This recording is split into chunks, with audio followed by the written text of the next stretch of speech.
Okay, dito tayo sa AFP sa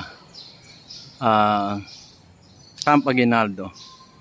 Ito, nakalagay, protecting the people, securing the state. Imagine. Diba? Sinisecure nila at mahal na mahal ang taong bayan ng AFP. Kaya, kung isipin nyo, ang AFP talagang minamahal ang taong bayan. Diba? Protecting the people and securing the state.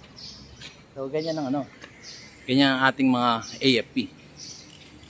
Ayan, kung makikita nyo, ganda rito. Ito parang ito eh. Ayan. Diba? Naroon yung canyon eh. Yung display na canyon eh. Ang ganda rito. So, AFP, protecting the people, securing the state. Tama ba?